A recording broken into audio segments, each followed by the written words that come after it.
I just turned in and I was like, everyone's having a rave and a dance party. What? This is for me? This is incredible, by the way. Like, what is happening? Wait, Sprout. Wait. I just want to give you a pet. I just want to give you a pet. Come back. I swear I'm not being creepy. I'm not being creepy. Please, come back. Hold on. Wait, I'm just going to run after you because that's a normal thing. Let me love you. That was the weakest part of the story. But I've cried at the weakest part of the story. How am I supposed to cope if this is the weakest part of the story? I've freaking cried the whole time. What do you mean this is the weakest part? What do you mean? What?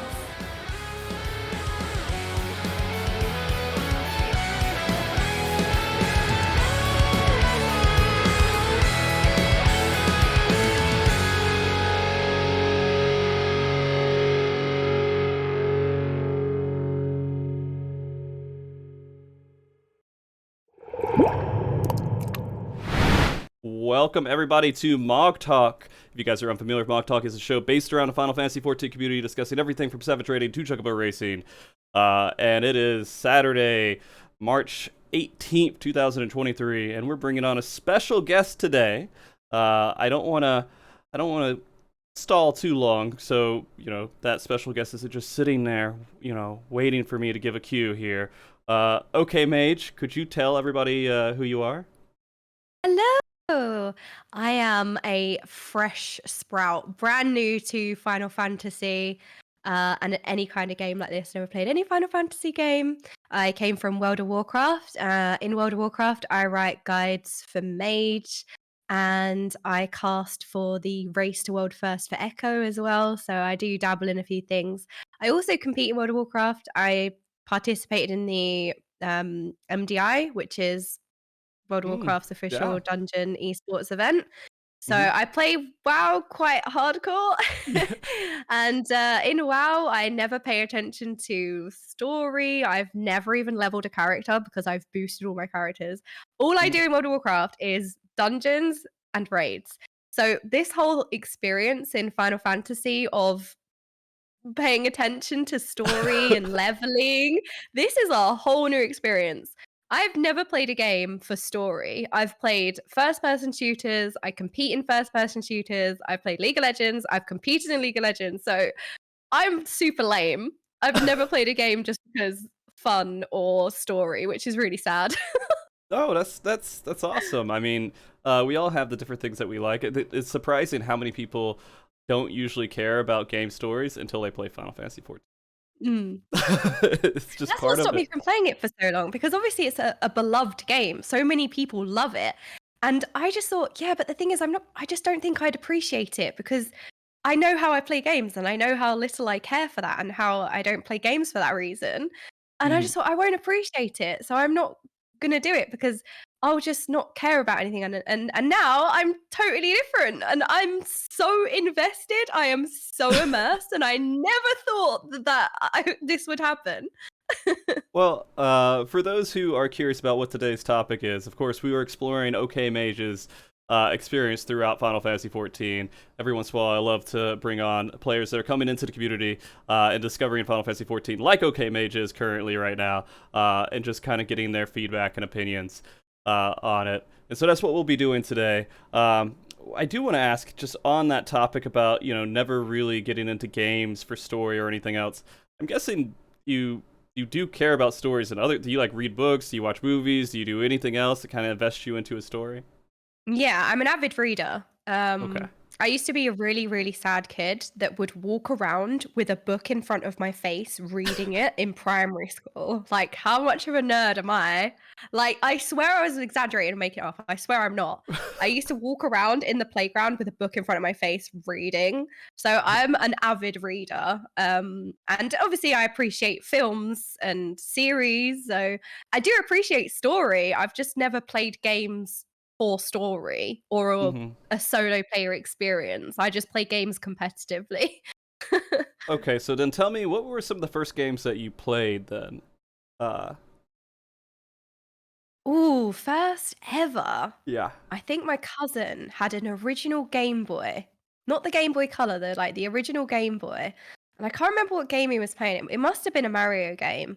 And then they also had a Nintendo 64 as well, and they played like Mario Kart. Hmm. But I think one of my first experiences with the game, my dad had a game called Marathon, which I think was the first ever first-person shooter game that was made. I think it was made by Bungie, and it's really old. And I remember being like 2 years old, sitting on my dad's lap while he was playing it, and I loved watching it. I still remember it when I must have been like 2. I Hmm. used to call it Batman.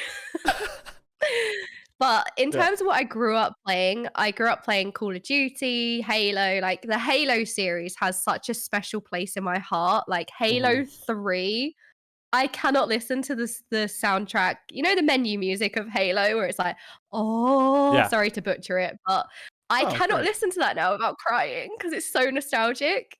It's pretty epic. So okay, well then that makes sense. Like you had maybe some rough experiences, not rough, but I guess like just early experiences with games, but nothing that was like really hardcore into the story at all. And you just start getting into Halo, and you became one of those Xbox players. I was a console gamer. I am just so sorry. I was a console gamer. Yeah. Oh, I played RuneScape and Habbo Hotel, and I think I played some other games like yeah. Sims and stuff like that as well. But I've just always been a competitive person. I competed in sports, like I competed in skiing. So I've just always been No, like a really competitive person. So that's why gaming is like, yeah, so that's gonna fair. compete. That's fair. At what point did you decide to kind of get into casting and doing kind of like esports commentary? That just randomly happened last year. I Okay. still can't believe that I'm doing casting because it's something that I never saw myself doing or looked into or anything like that. Um, I competed in the MDI for the first time, and from there, I guess I was sort of like noticed, and Raider.io did like an interview with me, which is a like a third party website Hmm. for World of Warcraft. They like do news and they report on the MDI and stuff like that. So they did like an interview with me after I did the Hmm. MDI. And they featured me for a week on their page as well, which was really cool. And then just from getting to know them from doing the interview, I was then messaged like, "Oh, there's going to be a community event. Would you be interested in casting for it?" And I had no idea what that meant because as much as I don't really watch esports much. Even Okay. though I Okay. compete, I don't necessarily watch many of the events. So like I get the gist of it, it's commentating, but Hmm. I didn't really know what that looked like. So I was really hesitant. I was like, sure, okay, why not? Just say yes to everything. Just say yes and then work out how to do it later. Like that's future me's problem. But so I did like a 2-hour segment for this community Hmm. wow event. And then from there, the Race to World First was coming up and Echo put out a casting call. And originally I wasn't going to do it because I thought, well, I've done this event, but at the same time, is this really something that I'm going to do? Like, this hasn't been something I've ever thought about or considered. Hmm. So I wasn't going to sign up. And then somebody messaged me, like, you should apply, like, do it. And I thought, you know what? Because I thought that's the rank, like one of the number one teams in the world. They have like the best of the best. Like, who am I? I'm this brand new person.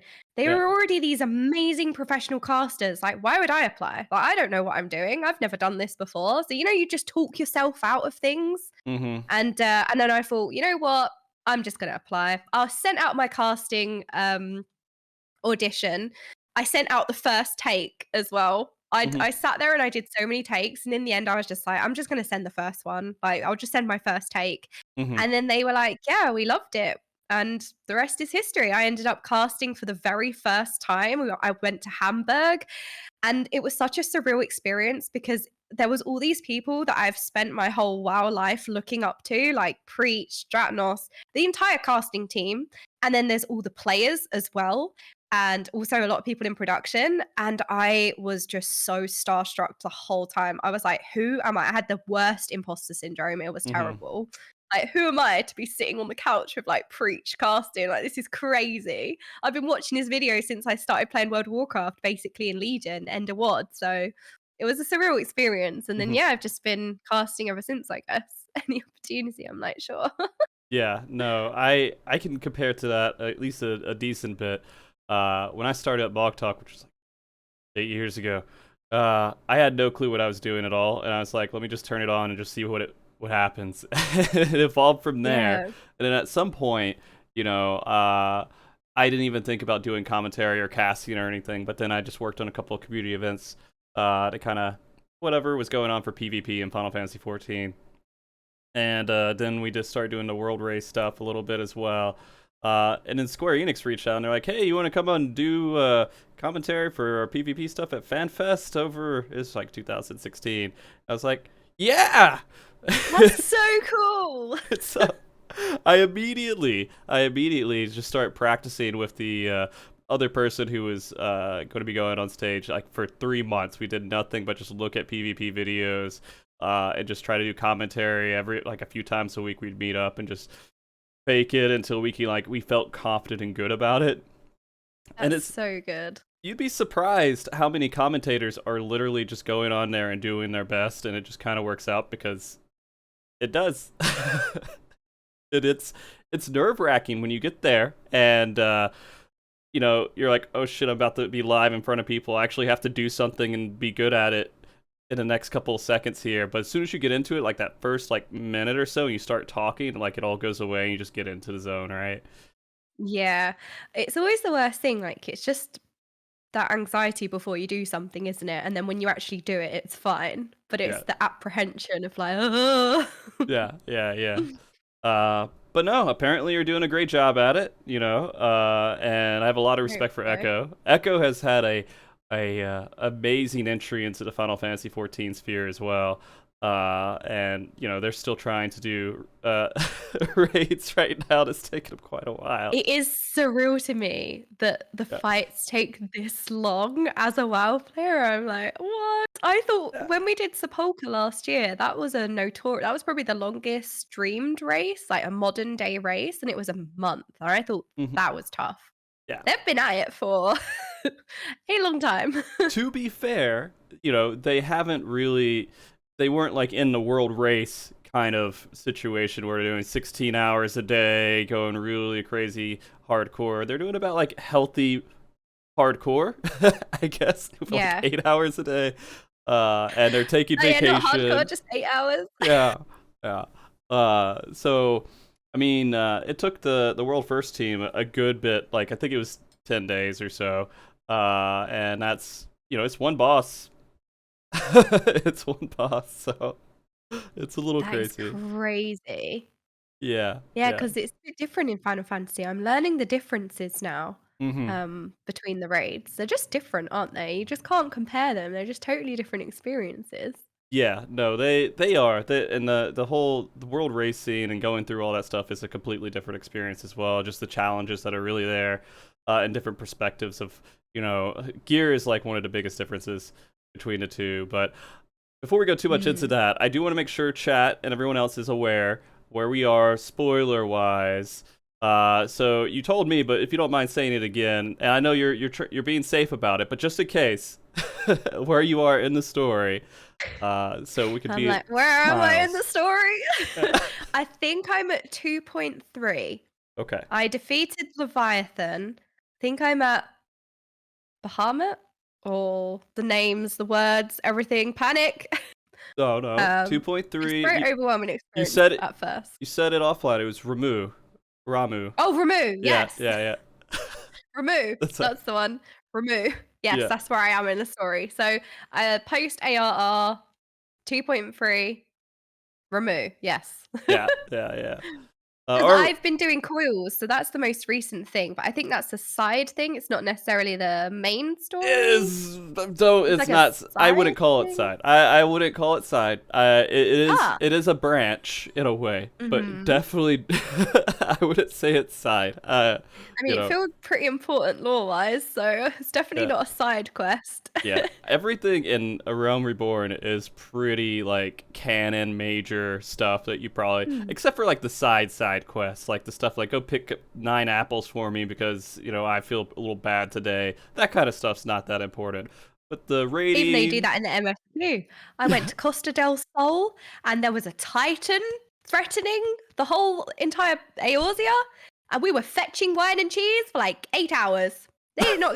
We were preparing our final banquet. I was yep, like, these fetch quests.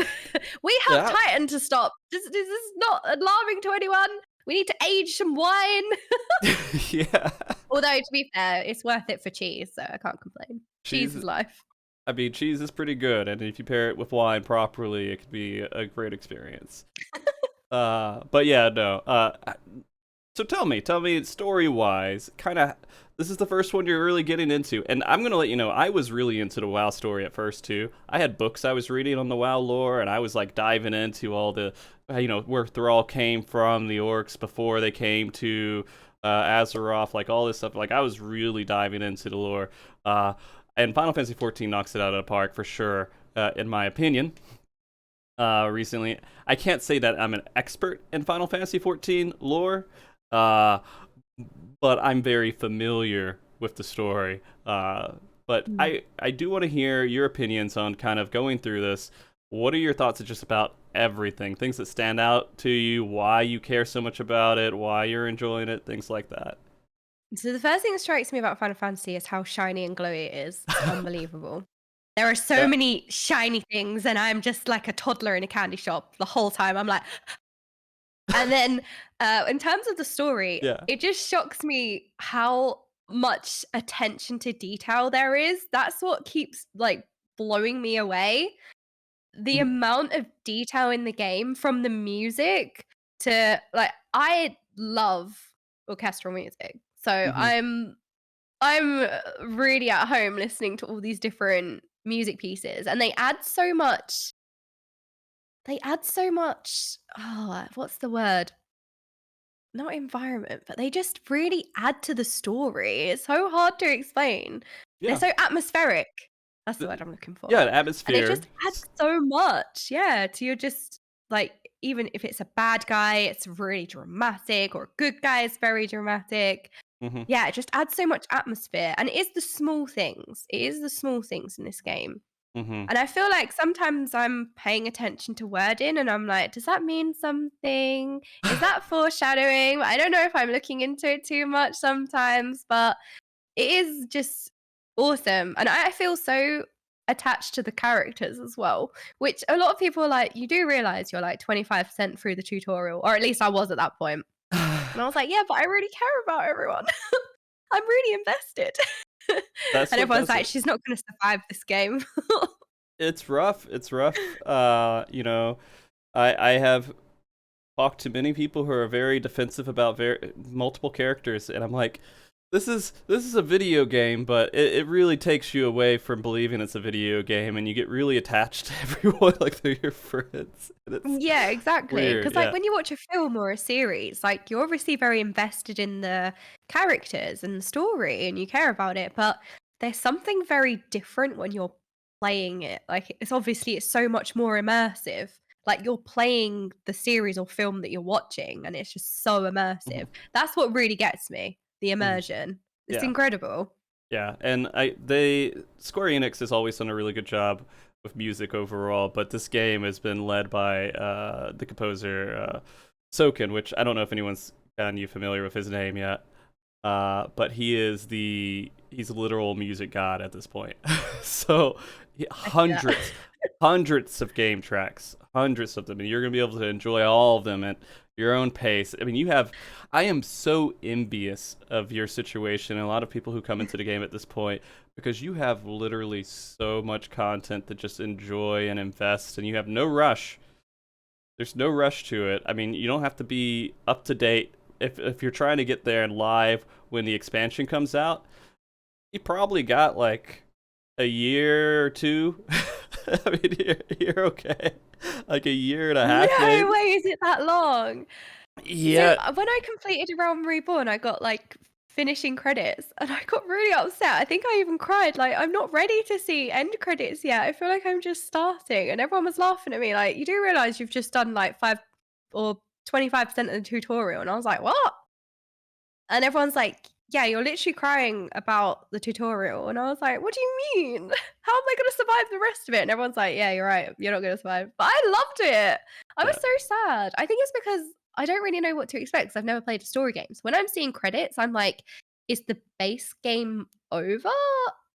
Do we now go on like random tangents of their own contained plot lines? The overarching story's over now. So I was like, I mean, are so you? you saying that is like, what? I have got such a journey ahead of me. It's crazy. Well, I mean, yeah, and so I mean, do you care to if I tell you how many expansions you have, or do you know, or is that like I don't know? I know names of expansions, so I think next is Heaven's Ward, and then I know Shadowbringers and Endwalker You're missing are one.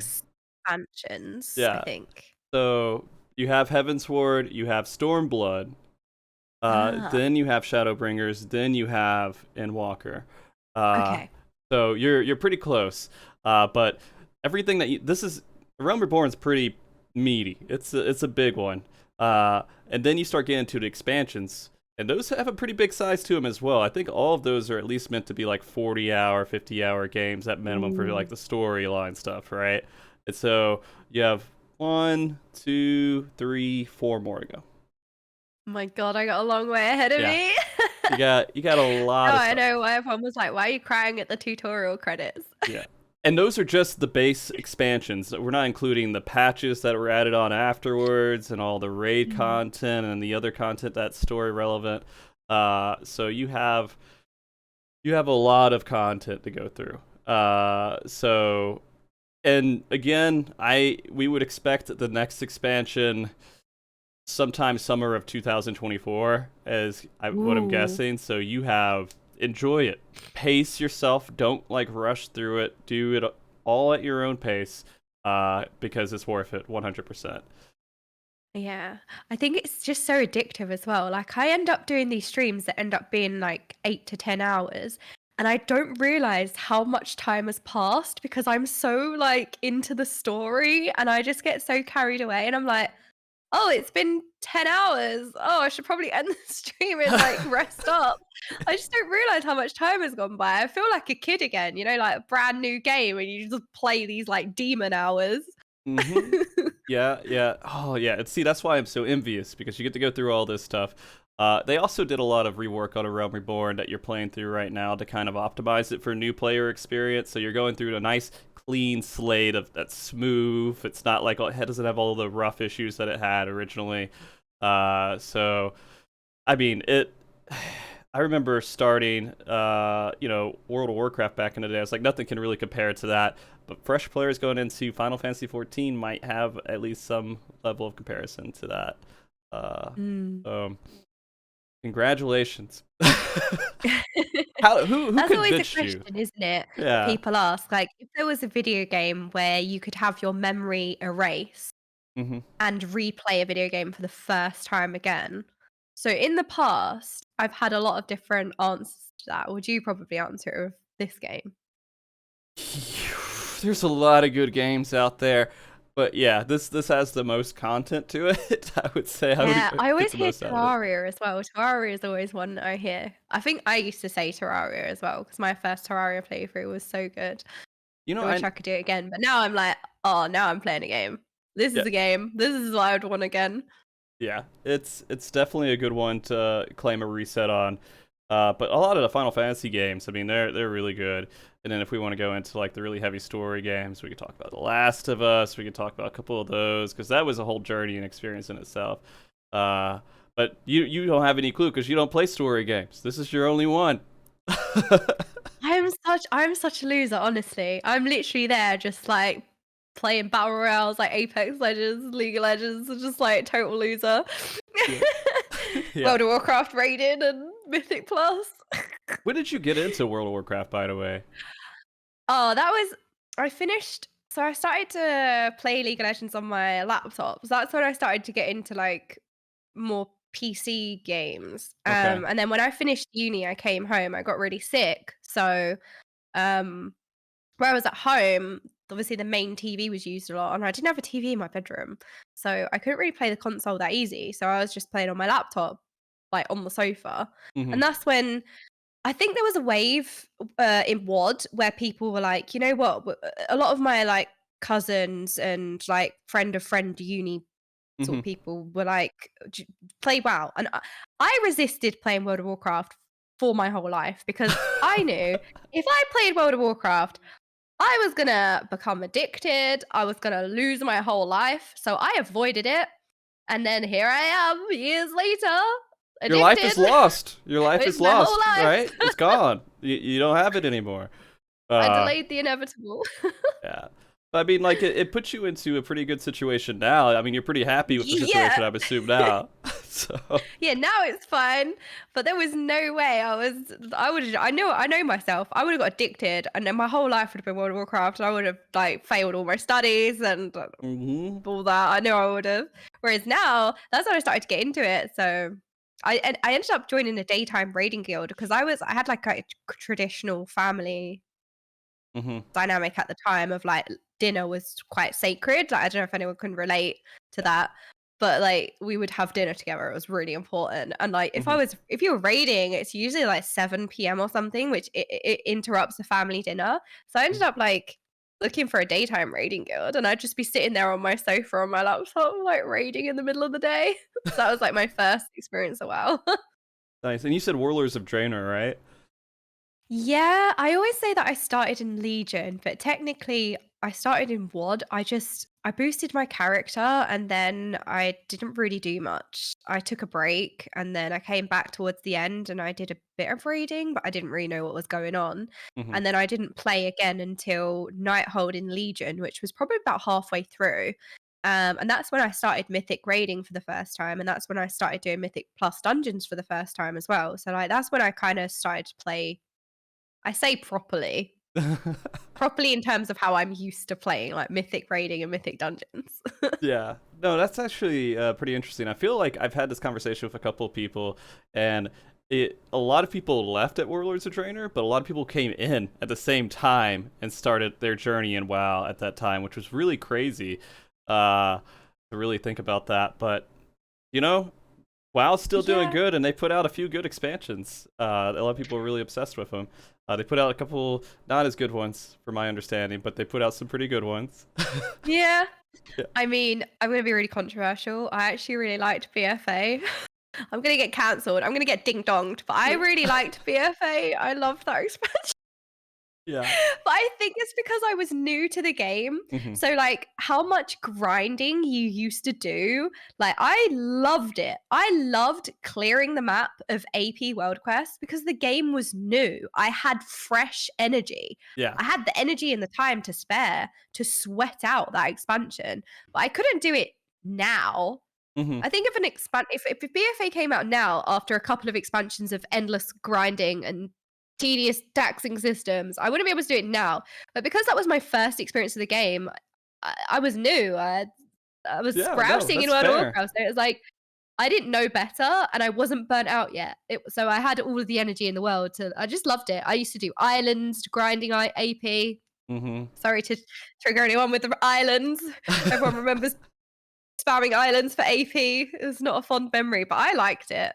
I actually really liked BFA, but yeah, most people quit in BFA, I think, and then I did not enjoy Shadowlands. Yeah. I really didn't. That wasn't my best It's experience. okay. It's just their attempt at a Shadow expansion. You know, we had Shadowbringers, and they're like, well, let's do shit. No, I'm just kidding. There's no... but yeah, funny, Shadowbringers was like a launch pad for Final Fantasy 14, I think. Like a lot of people came in, and then that's when it started getting like crazy awards for everything. I mean, recently an expansion got Game of the Year from like DICE, I think, right now, like Endwalker did, which is weird because it's an MMO expansion. Yeah. Like in the mainstream, I suppose MMOs. I don't know. You never really hear them talked about much. For it to get the game here, it's great. It's starting. It's starting to happen for sure, though. I mean, so again, who got you into Final Fantasy 14? How did you get convinced to start playing? So I was asked to cast Echo's first day doing the Omega Protocol, their blind progression. So the first day was casted. There was a lot of us, and I was casting with Svi and Preach. Mm-hmm. Sophia, but I always get Yeah. accused. Why are you saying Sophia? But Oh, it's easy. so that's who I was casting with. But there was multiple casters through the day, and it was the first time I'd ever seen Final Fantasy because they thought, you know what, you're a WoW person, you can bridge the gap of all of the fans of Echo that are WoW players that might not know what's going on in Final Fantasy. Like I can ask all the questions that other people might be interested to know as well. Like, I can sort of like, oh, what's that? And I was so blown away by how difficult it looked and how shiny everything was. And then people were showing off their mounts in game. I was shown that you could have player housing. And obviously I'd heard that Final Fantasy has player housing, but I've never looked at anything to do with Final Fantasy. So seeing the player housing and everyone rocking up to Echo's house on this like giant cactus and a TV and a jellyfish and like all this absurd stuff, I was like, what? This game is awesome. So I was getting tempted while I was casting. I was getting very tempted. And then what happened was I think it was the next week. I was doing some mythic dungeons with my team. And our team captain, the tank, went away on holiday for 10 days. So I was doing a couple of streams in WoW where I was just pugging. And at the moment, dungeons in World of Warcraft are very mind-numbing. Okay. Yeah. They are difficult, but it's just like they're just very draining. So I was trying to pug on stream, and it was just pain, pure pain. And then Preach raided me, which was surreal because there was like thousands of people, and I was like, what? Because I was like 100 viewers, so getting 1,000 people was crazy to me. Like I wasn't even partnered on the platform or anything like that. I mean, 100 viewers is a lot, but you know, I wasn't used to like thousands. So Preach raided me, and they were all going, try Final Fantasy, try Final Fantasy, try Final Fantasy. And I was like, you know what? I can't bring myself to pug because I was always scared to change game because when you're trying to do partner push, you're like it's difficult to play something else and build an audience that will follow you no matter what you're playing. That is a very difficult thing to build as a content creator, and that's what I think most people don't realize, how difficult it is to build an audience that will watch you play anything. Usually people will want to watch a game and then they'll pick their favorite streamer currently streaming that game that they want to watch, and then they'll pick whoever they want to watch. So I was so afraid to change game, and I was just pugging on WoW, like miserable, like so depressing. And I was like, you know what? My main tank's on holiday, so I have to keep pugging. I'm miserable. Why not? I'll give Final Fantasy a go. So after that stream, I downloaded it, and then I did a tweet. And then about 2:00 in the morning, I phoned my other half and was like, I burst into tears. I had a full meltdown. Like, I can't change game. I'm really pushing for partner. I've been pushing for partner for a year now. If I change game, no one's going to come. I'm not going to make the recommended, because you have to be above 75 average viewers to apply for partner. And I'm just not going to do that. No one's going to come because my WoW audience is people learning how to play Mage. So there's no way that people are going to watch me play something else. So I had a mental breakdown. And then I woke up the next day and my tweet just popped off. Like even the Final Fantasy account replied to it saying, "Welcome to Eorzea." I couldn't believe it. I could not believe it. And then, my first stream was crazy. There were people talking in my chat before I even went live. And I've never seen that. I put on a holding screen because there were so many people there. And I couldn't start the stream because I burst into tears to my dad. I was going to my dad, like, look how many people were here. Like, I was crying and I had to fix my makeup. And then I went live and then I immediately burst into tears again because I was so overwhelmed with how many people there were. And it was crazy.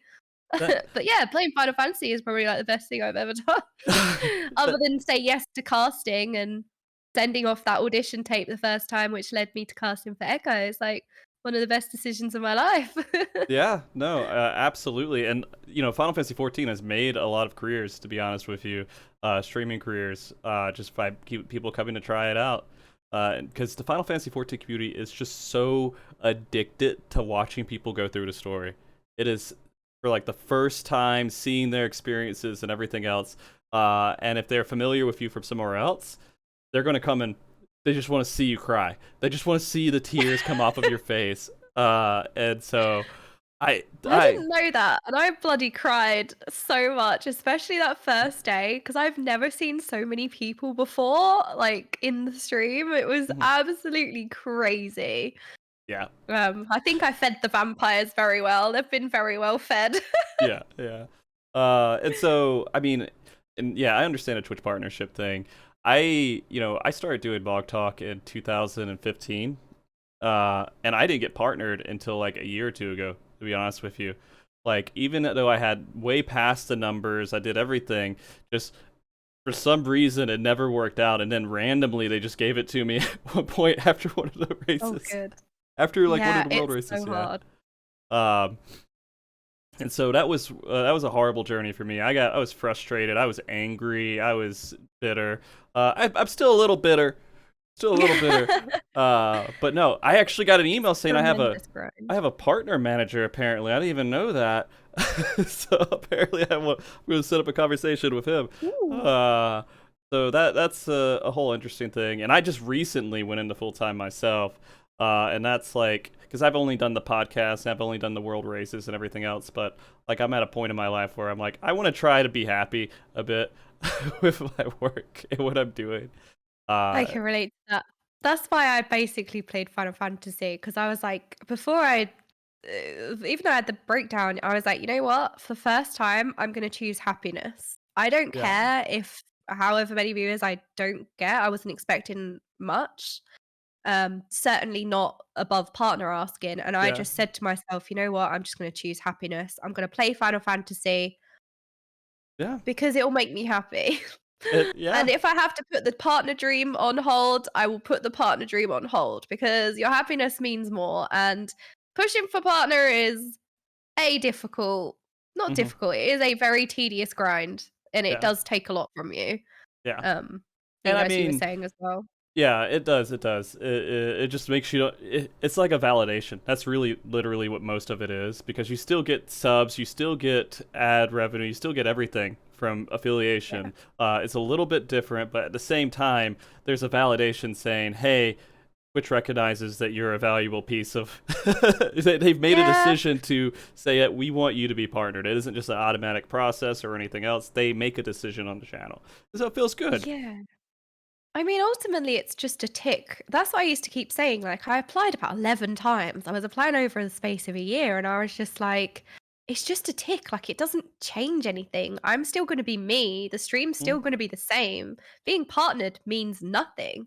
Yeah. But the reason why it meant so much to me in the end was because my issue with partner was that I was not consistent enough with the streams, because I suffer from health issues, and my health issues a year ago were really bad. I couldn't even manage to do one stream a week, and then I'd be out for like, or maybe wouldn't. I just have big gaps in my schedule where I couldn't stream for a month or a few months, or I casted the Race to World First the first time, and that was a lot on my mental health. It was the best thing I've ever done, obviously, but it did take a toll in the end. Like, not in a bad way, not because it was the race or anything about it. It's just, if I do something, it just has an effect on my health, and it's just annoying, but it's something you work with. But like, the reason my partner meant so much to me, because I got one feedback, and that was, your streams are not consistent enough. We don't think you're dedicated. Like, there's too many gaps between your streams, and we don't like the inconsistency. So when I finally got partner, it wasn't so much the tick. It was the fact that I've come so far. Like, I've managed to stream more than once without needing a month break. I stream quite regularly now. And that's why it hit home, because it just shows how far I've come and how much I've worked on my health to be in this position. And that's why it meant so much to me. I know it's just a tick, but that was more the good thing.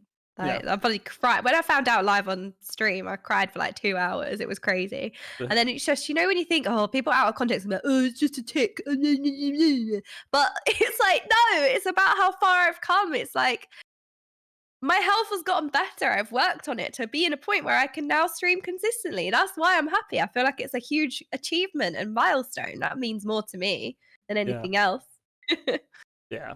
And sorry, everybody, like the Twitch ad stuff is at a point to where it does it automatically. And I think there's a way to pause it. There's a way to handle that stuff. But the content's still here. If you need to go back and hear what OK said and you missed it for some reason, it's still there. You can review. I'm sorry. I didn't mean to have that get interrupted, but I noticed Ding dong. Yeah. But we'll get it up there, and it's one of those just unfortunate things. Like me learning how to control all that stuff, because that's a journey to figure out all the ifs and ands and buts to all that. And then they changed the whole model too. It changes next month, so I don't know. It is overwhelming. I was the same. I'm like, I don't know what any of this means. What do pre-roll ads mean? You just start from scratch, especially when you're starting Final Fantasy as well, and it's just like, taking in all these names I can't pronounce, and it's just overwhelming when you get partnered. It is. But yeah, no, I wanted to, talk about the world race a bit with you too. Because your first experience seeing raiding in Final Fantasy XIV was was it the Omega Protocol? Yes, it was. It was the ultimate Omega Protocol blind that Echo were doing the first day. And that is literally the hardest fight in the game, currently. It looks hard, and I only saw phase 1 or something. Yeah. Apparently there was a long way to go. Apparently fights in Final Fantasy are like 20 minutes long. The ultimate fights, they can be that long, and so they can be somewhere between 15 to 20 minutes long. Yeah. Wow.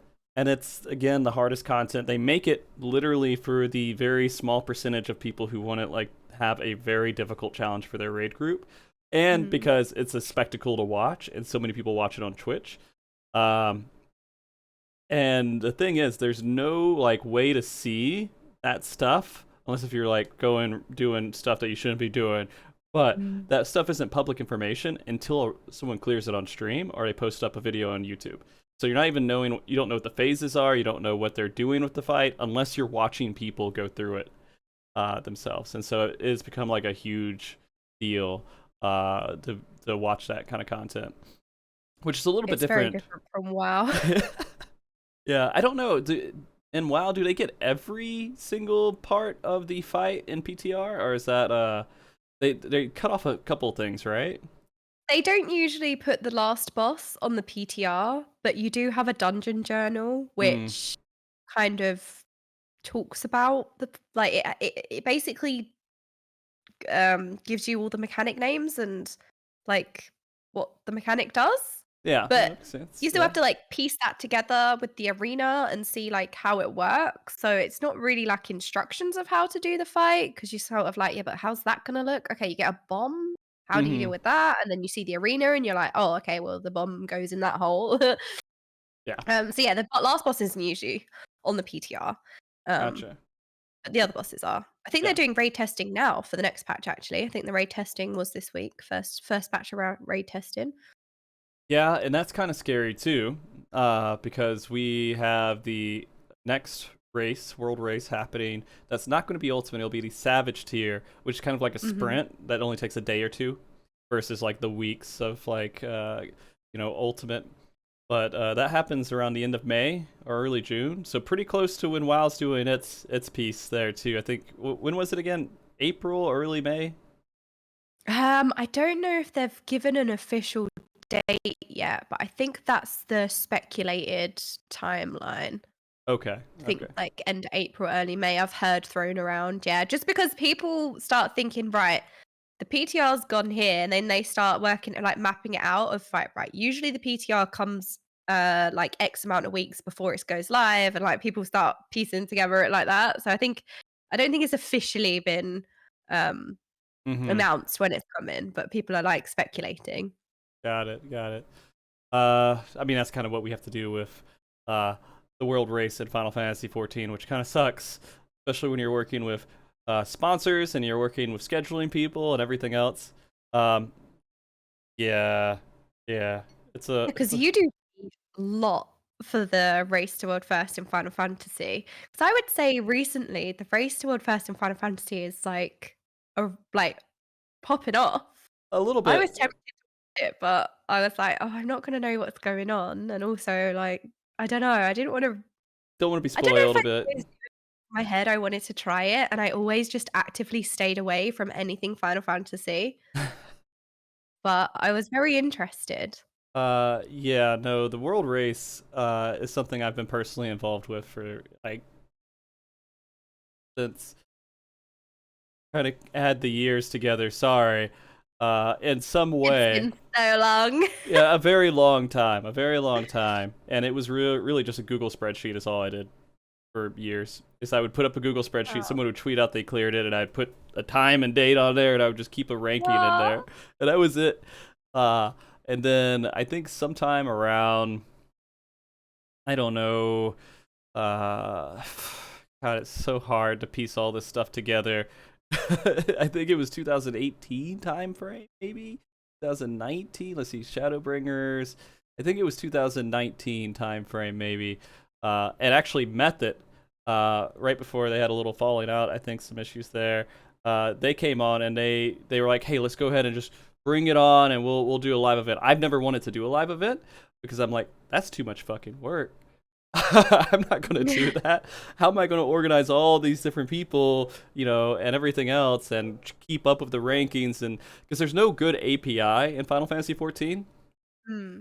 it's all has to be manual or with other things out there. But it's really hard to track because all those other things break like every single patch. And so Oh, no. just because I was so addicted to manually following tweets, is the only reason Yeah. I've been, following this stuff. And if people have actually cared about it. But then we decided to do our own thing, grassroots in the community around the end of Shadowbringers, and that worked out really well. I mean, to the point of like a good handful of viewers out there. I'm not going to comment on that in chat, but the other thing is there was a certain point at the very beginning of Endwalker where it really like hit its stride. And it's managing like 40 different people, people in the chat, people casting, the technical side of it, figuring out the platform, all that other stuff. And it got like 17,000 people watching it or something like that, and you're just like, That's a well, lot. this is the biggest fucking thing I've done. Yeah, that is amazing. And so, And go ahead. last race gone, it was casted as well, wasn't it? Yeah, the last one. Yeah, we did that. So that was one of the biggest events we've ever done because of how long it was, and we had a production company that was helping us out. And of course, it's always like a charity event because we don't have money to pay lots of money towards casters and everything else. So people come on and volunteer their time to learn how to cast or to just be there to be a part of the event and everything else. And it's so we have a lot of people helping out with that, and we raised like $56,000 for Extra Life. Oh, wow. Yeah, and it was we were live for 170 hours, I think. Ooh, long time. Yeah, yep, and it was one of the most insane things that we've ever done. And it's the reason why I'm even trying the full-time streaming stuff out now is because of how well that went. I was like, well, if like this works out well, I need to just boost all the other content. But this isn't about me. I feel like we got caught in a web about talking about me. I want to talk about you some more. For me, it's fascinating because, like, again, I don't look into too much because I don't want spoilers. And Right. so I'm hesitant to interact or engage with a lot of Final Fantasy content and people. But it was amazing, especially as somebody who cast the Race World First and is involved in, like, the Race World First and WoW is massive. Like, it's a huge, big event and production and, like, an insane amount of work goes into it. Yeah. So it's kind of like you doing all of this for Final Fantasy is amazing to me. Like, I was, like, blown away when people say, yeah, MogTalks, he does the Race to World First in Final Fantasy and you put on the production and everything. I was like, that is mind-blowingly impressive. Yeah. There's a They're lot of still people. interesting. There's a lot of people who are involved in helping, make Yeah. this event happen. And it always feels bad when people give me a lot of credit for it. I'm like, yeah, I've been doing this for a very, very long time. And I'm very invested with it. I talk to all the teams and everything else. But it's not 100% me. I have other people helping me manage. I have other people helping me cast. I mean, people coming in and volunteering anytime to do anything, credit 100% towards them for making this stuff happen. And then people will come up and say, man, yeah, no, doing the event for the world race has made me actually discover this is my career, is casting now. And like they start off with that and they'll keep saying all this stuff. I had people who won the world race and they're like, yeah, the only reason I did it is because I watched MogTalk and your interviews with it. And I'm like, what the just this is like a side thing for me. And like, you know, they start like making shit like it gets really Do you think that emotional. just makes it all worth it, doesn't it? Like when you start hearing stuff like that, and yeah, when people are like, wow, I never considered this and now I do, like it just makes it all worth it, doesn't it? It's so nice. It does. It really does. But yeah, no, I heard you're very involved in the world race, which is another reason why I wanted to have you come on and talk about it and everything. And it's very interesting to know that a lot of the work that, like, I was never super competitive, to be honest with you. I was competitive, but I was so competitive, but so poorly skilled. So like I could never like be good at what I was doing. Doubt that. But no, I like to watch it. I loved watching it. So that was like the other alternative to it, right? So I could watch it and follow it and get really involved with it. And that's always really, really fun to do. You know, and after a while, you just start get comfortable doing the casting and everything else.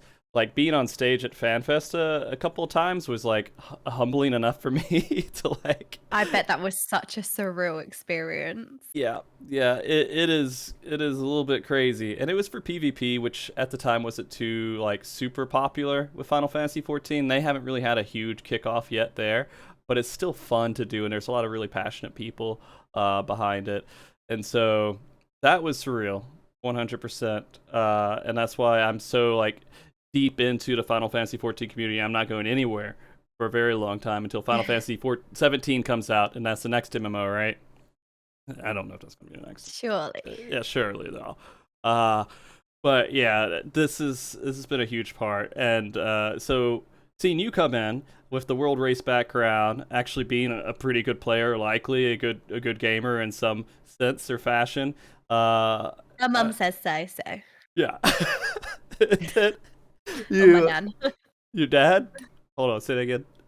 My nan. Oh. Okay. And then, my nan says I'm good. That's all I need. That's the only reassurance I need. You know, that's fair. All we need is Nan to say, yeah, you're good, and then we're great.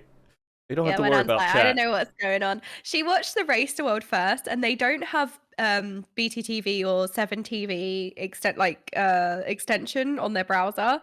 So they'd watch me doing the Race to World first, and they'd be like, "You're doing really well, but what does sussy mean?" And I'm like, Yeah. What does Keck W mean? Yeah. You know, it's funny. Half of my friends, they've watched the podcast or they've watched the world race, and they're like, "Yeah, it looks really cool, but I have no clue what's going on, and I can't keep up at all." And so most of them can't watch what I even do, like the content that I do, because it's just all like a strange language to them almost. Like they just don't understand anything. And it's kind of sad. My dad says. Say that again, sorry. That's what my dad says as well. Like, I don't know what's going on. Yeah. But with WoW and kind of doing that stuff and kind of being involved a bit on the competitive side, and then seeing some of Final Fantasy XIV's race, I don't know how much like. You've already kind of spoiled Top a little bit by just watching it, right? The Mega Protocol, not fully. But you have some level of like, hey, I've seen it in some regard, right? Yeah, briefly. It's like I didn't really know what I was watching either, so my brain's probably just like distracted by all of the like glowies and shinies, and I don't really know what I'm watching. Right. With like a fresh pair of eyes with context, it's very different. Of like, I think that's what I'm guessing. But yeah. But yeah, when I first saw it, I had no idea what was going on. Okay. It looked really difficult though. Very difficult in very execution. Difficult. I'm going to have to complete it myself, which is going to be a really hard challenge. Because, again, I've never completed any Ultimate, or tried to before. But now that I've raised so much money, I'm forced into that. But, yeah, so we won't go too much into that. But I do want to know your perspective, being very familiar with WoW and being, you know, with the world race and everything else. Are there any questions or any thoughts or anything that you had seen that race at all that you don't feel bad asking. I won't give you any story-related answers. Well, when I was first watching Echo on the Omega Protocol, yeah, I had a couple of questions because I found out there was an infinite battle res, and as a WoW player, I was like, "I'm sorry, what? An Mhm. infinite battle res? Like that's such a surreal thing." And Mhm. it's sort of like small things as well. Like when you die, you spawn in front of the boss. Like again, it's this very basic things that I'm like, what? You don't Yeah. have to run for 10 minutes and then like Yeah. Yep. Yep. you just go. That's so good. And Uh, it was more about how you approach the fights, I guess, because I think in WoW they are just very different. mhm. But in WoW, there isn't so much a question of how to deal with the mechanics. Like you're not working out a puzzle all the time, so to speak. Mhm. You kind of know what you're supposed to do, but actually doing it is really difficult. Whereas in Final Fantasy, it seems you're given puzzle pieces and you have to piece it together and work out how to deal with the mechanics, which Yeah. is a totally different experience. And I had a lot of questions around it, like how do you do the fight while you're being chucked all these mechanics, and then you're also trying to work out how to deal with them, and you don't it's just so different. I'm just Yeah. like, I don't know if I have the brain cells for it. It looks really hard. So, I mean, that's actually one of the big deals with Final Fantasy XIV raids is that it's really just the puzzle of figuring it out and then executing that flawlessly, the mechanics afterwards, right? You only Yeah. have 8 players. So those 8 players just have to work together to make that happen. And while you have battle reses, if certain times in the fight, if they die, that res means nothing because you won't be able to execute the mechanic that requires exactly 8 people before it gets back. Or I they think get that's the back. thing when you get rezzed as well. You take you're doing less damage. So Hmm. if you do have somebody die, you might not make DPS checks Hmm. sometimes.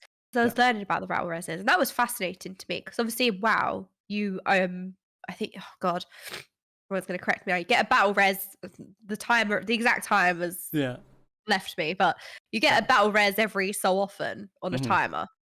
So if you use a battle res, that's it. You've used the battle res, and then you get another one after a certain amount of time. Or if you haven't used any battle reses, they kind of stack up, and like you might, oh, we have 2 battle reses, like res that person. It can be very, very detrimental to lose somebody just because I suppose it's different progression. I think I'd prefer to have the infinite battle res because you can see more of the fight, so Yeah. to speak. Or if somebody makes a mistake, it doesn't feel as bad. Hmm. Like I remember when I was progressing one of the ender bosses in BFA, it was N'Zoth in Nyalotha.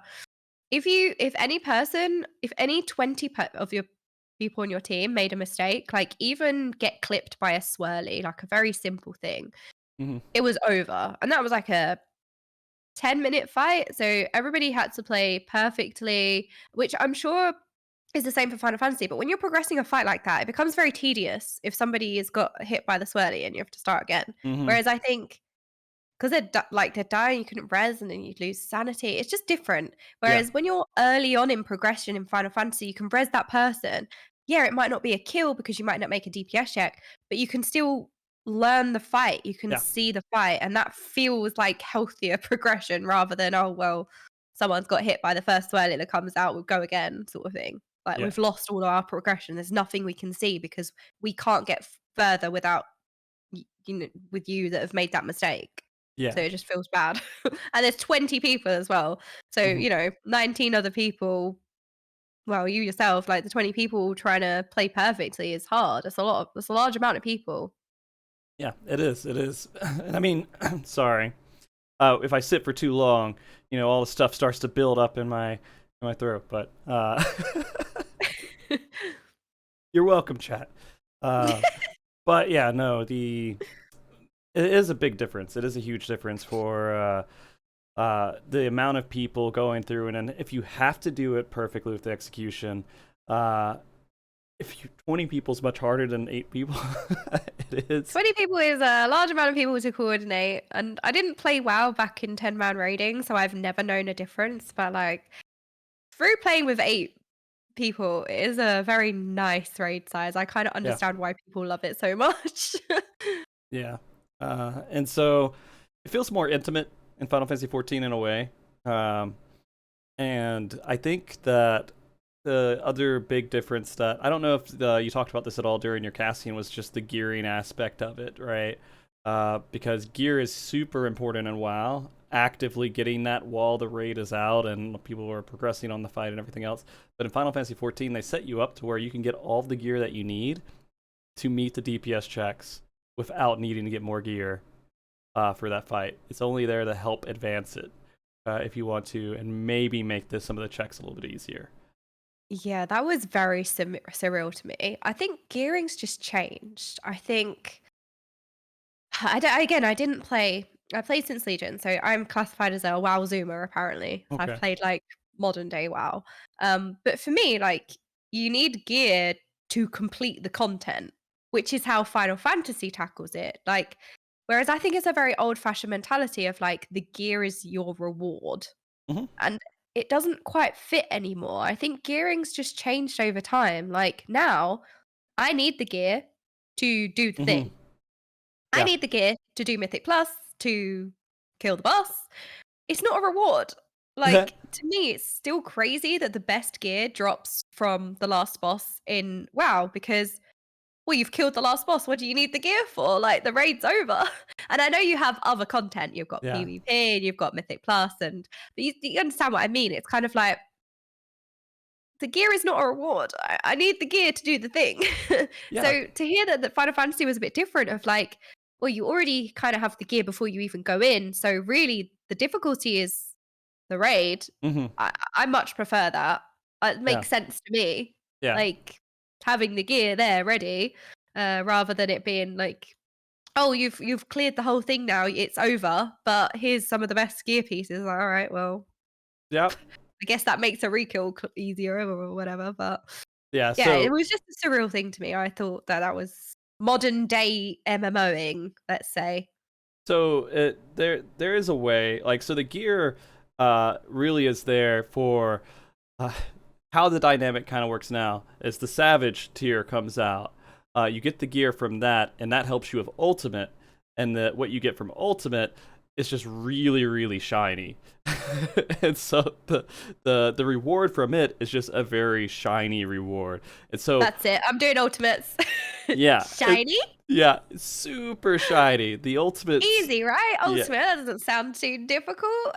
no, Easy shinies for me. no. Some of the earlier ones have been, at least nerfed, not nerfed, but just time-wise nerfed enough to where it's been out so long that it's just easier in general. Some expansions have happened that just stats have moved around, and it's not as difficult to go back and do some of the earlier ones. The later ones are very difficult.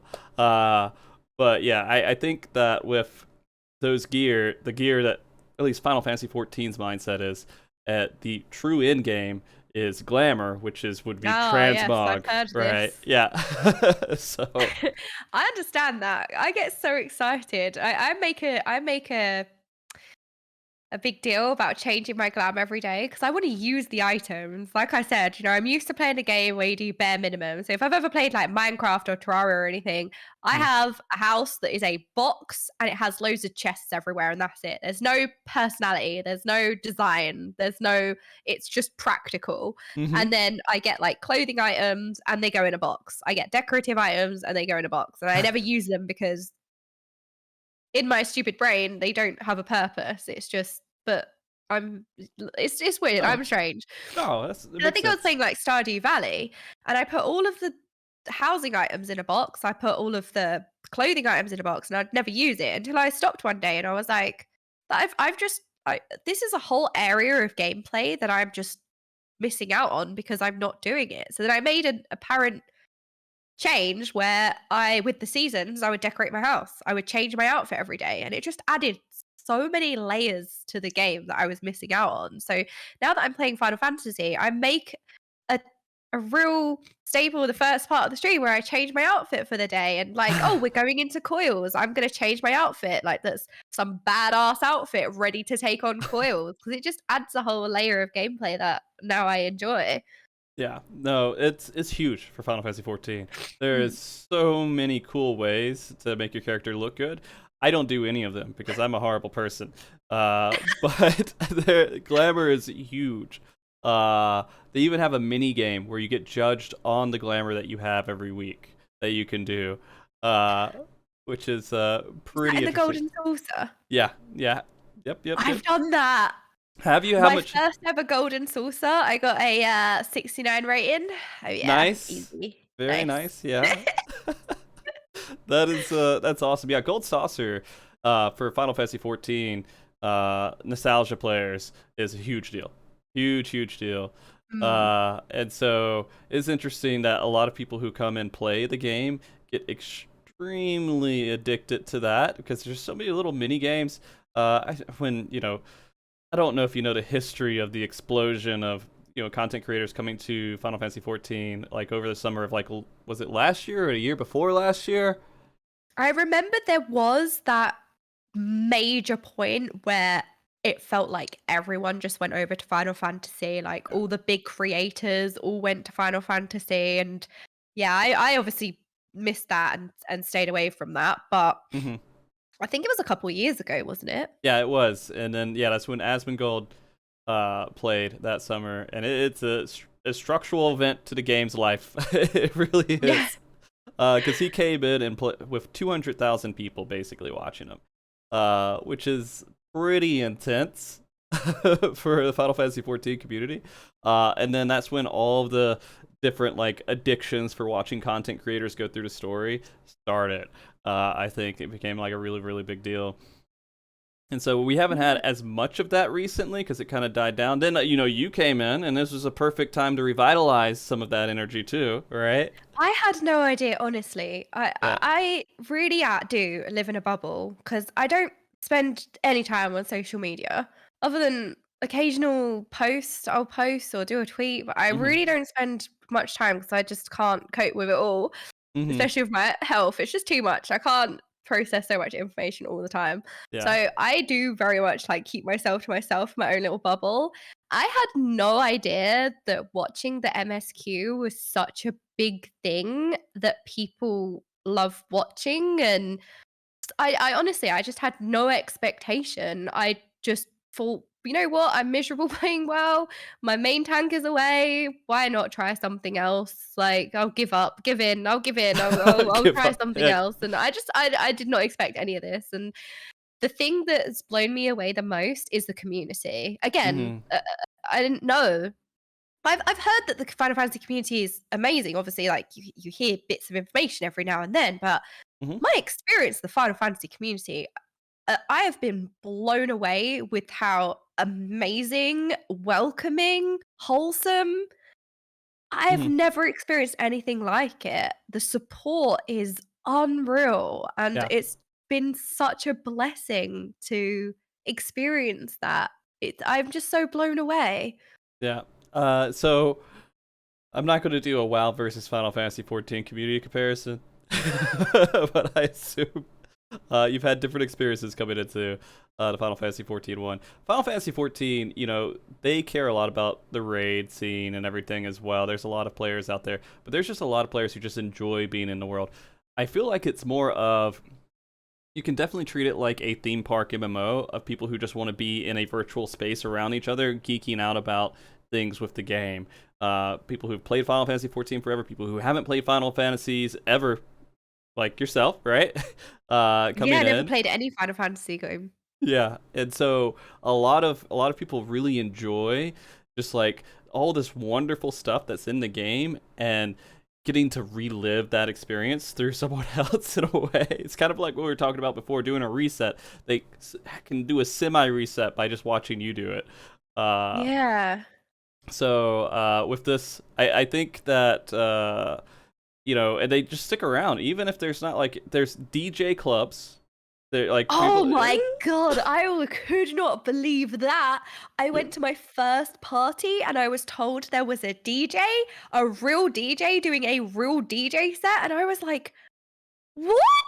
Yeah. I was blown away. I had the DJ on Twitch and it was the best. I felt like I was at a real party with my friends. It was so good.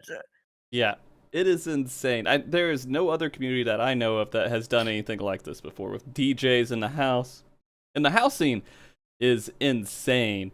Because there's, you have a certain set of items, but those items aren't always meant to be what the items are to the people who are designing the house. Because one little piece of the item will create, like 5 pieces of like different items will create a different item basically by visual appearance and everything else. And there's some really, really creative people out there. Oh, I can imagine. Yeah. It's insane the amount of work that really goes into the housing environment and making that stuff work. And so you'll see some really crazy stuff just venturing around in other people's houses. I can't believe that. Like, it's such a good system. This is gonna sound really stupid, but it is such a good system to have.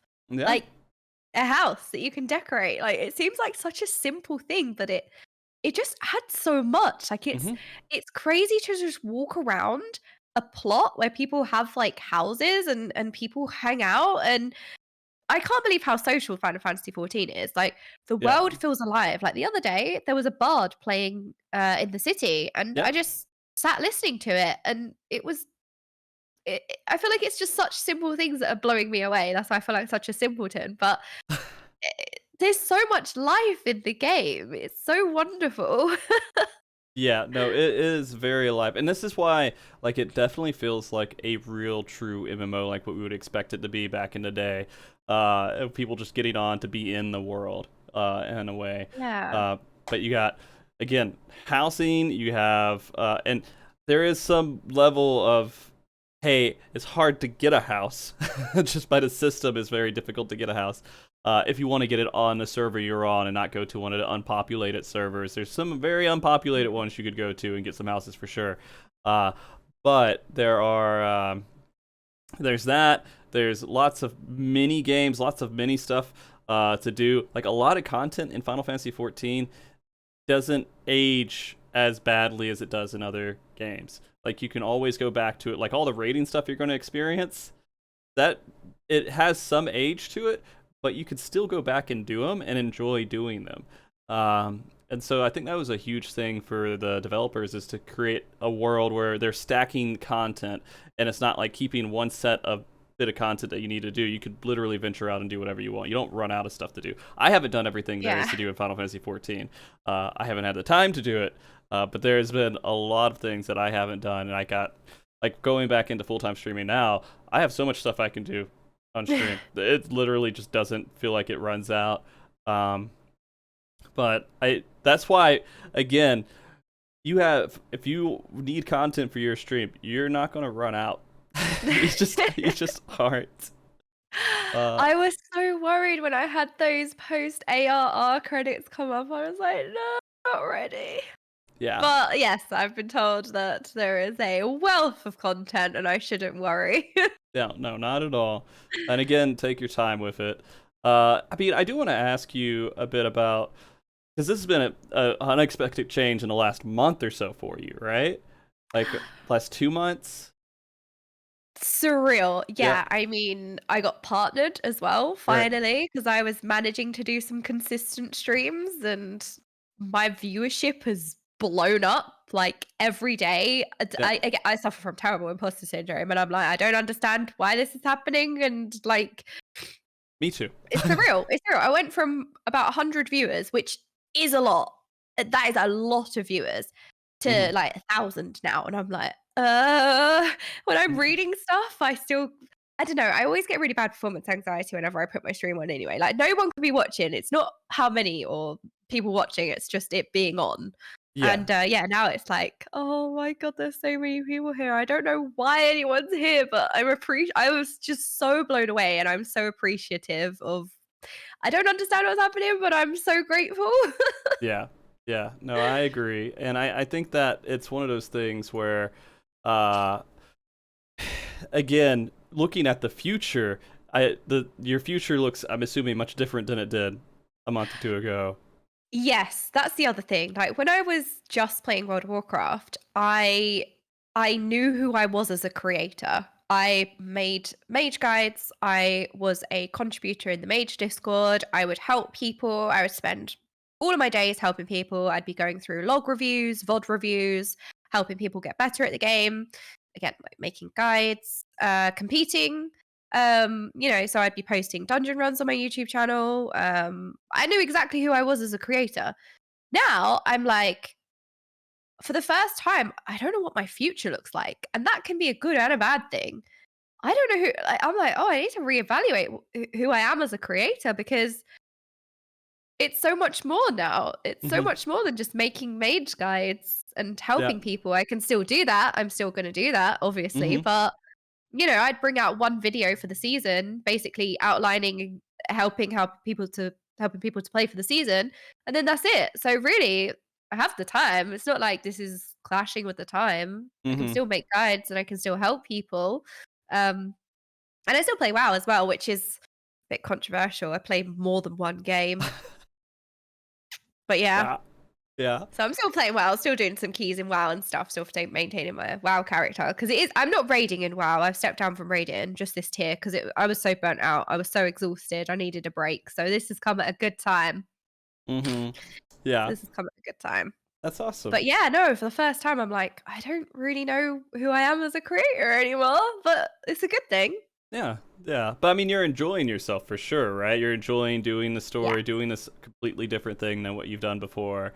And so when you get caught up, like sometimes I'll get caught up in something. I'm like, well, is this my life now? Am I going to do this forever? And eventually it changes. But I've seen multiple times with Final Fantasy XIV creators that are, you know, players from other MMOs, players from other different just environments and worlds, and they come into this, and Final Fantasy XIV just becomes their thing going forward. And it's usually due to something bitter happening in their previous situation, but it doesn't sound like you have anything too bitter. You maybe had a situation where like you're a little burnt out or you needed to like take a break or something, but not like leave, run away. Like I think, was it Preach that said he was going to completely? No, Jeef did. In a way, I think said he was going to completely disappear, but he did go back to the World Race stream for Echo, so not completely gone. No, nothing's forever. Even if you're like, you know what, I just don't have an interest in playing this. Like, things change. Like, right, you could be like, right now, I have zero interest in playing that. But who's to say a year from now you might want to play it again? Like, nothing's ever certain, is it? Like, no Right. matter how adamant you'd be like, when I was like, I don't think I would enjoy Final Fantasy. I always said that I wouldn't play Final Fantasy because I wouldn't be able to appreciate it. Now look at me. So things change, right? Yeah. Yeah. And anyone who knows me would be like, I cannot believe that you are enjoying Final Fantasy, because I never thought that that sort of game would interest you. And I'm like, same. I was the same way. I was like, that's why I refused to look into it or play it, because I was like, I'm just not going to enjoy it. And yeah, like now look at me. So Now things you're a always story change. gamer. Now you're a story I know. gamer. Yeah. I'm enjoying a story. What? I care about characters. Like, it's crazy. Yeah. It's such a simple thing that I just never thought I would have appreciation for. Yeah. I mean, like, anyone who has read books when they're growing up, I easily can convert them into a Final Fantasy XIV player, to be honest with you, because some of the dialogue, I'm going to be honest, they say some stuff in some of those dialogues, and I'm like, I need to Google one of these words. I don't know. Every time I call him Yuri, but Yurianja, every time he speaks, I'm like, it's beautifully poetic, but I don't know what you've just said to me, Yuri. Yeah, Like, Old it sounds English. lovely, Yeah. but I don't know what you've said to me.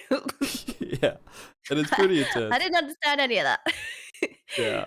But it sounds nice. It sounds really nice. It sounds It sounds pretty. really fancy. I just don't know what it means. Yeah. And then everyone's like, oh, English first language. And I'm like, give me a break. English is my first language, right? Right. Yeah.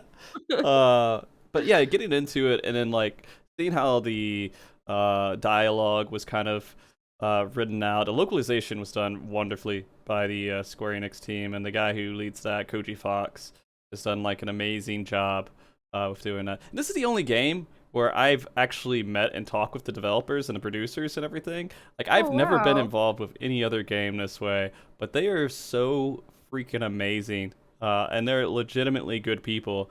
I know you've heard of Yoshi P by now. Yes. Every time I do my scratch cards in the Golden Saucer, I'm like, Yoshi P, come on, my stream of privilege, give me good cards. Yeah. But I never get it.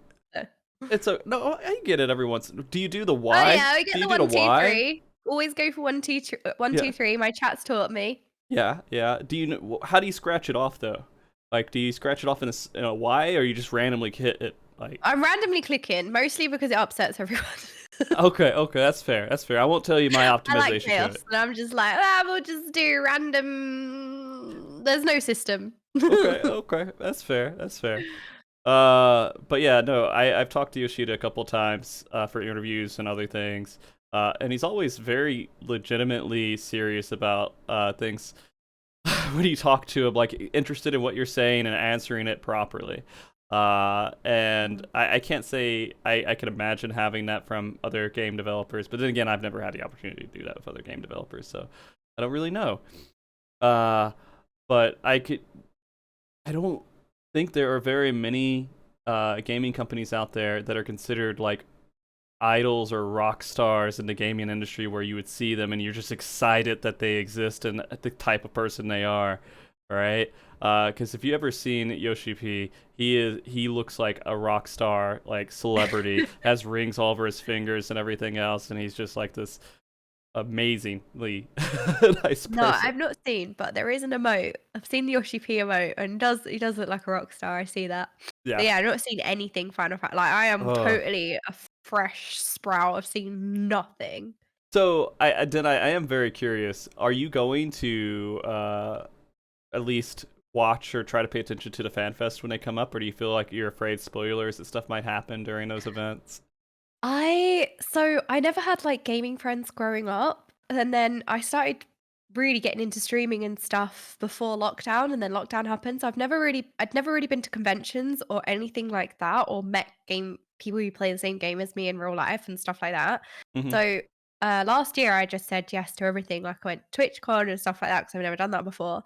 And the idea of BlizzCon is just surreal to me. And Mm-hmm. now I'm playing Final Fantasy. I'm like, FanFest, like that's gonna be so cool. So I really want to go, and I think if there's a way that I can go and avoid spoilers, like maybe don't watch certain things, or people, if I go with people, be like, right, close your eyes, close your ears, and like, if there's a way that I can go where I'm not going to be experiencing too many spoilers, I really do want to go. I just because I really want to go to a convention where there's people who play the same, like we have the same sort of passion. Because I bought Final Fantasy the first day I played it. I had the free trial, which I didn't know about because nobody mentioned anything about a free trial. So I was not aware about a free trial. That is I really feel like you guys interesting. should mention that at some point, right? Mention there's a free trial. That's like after my programmed first stream in their head I to mention it. I was sold. Sorry, so yeah, the first stream, yeah. But no, there's the meme that's out there about trying the free trial, and it's out there like, all right, you guys have completely failed. But no. Nah, I am actually aware of the meme. That's probably the only thing that I know about Final Fantasy is the copy pasta of the free trial. Yeah. I just like winding the chat up.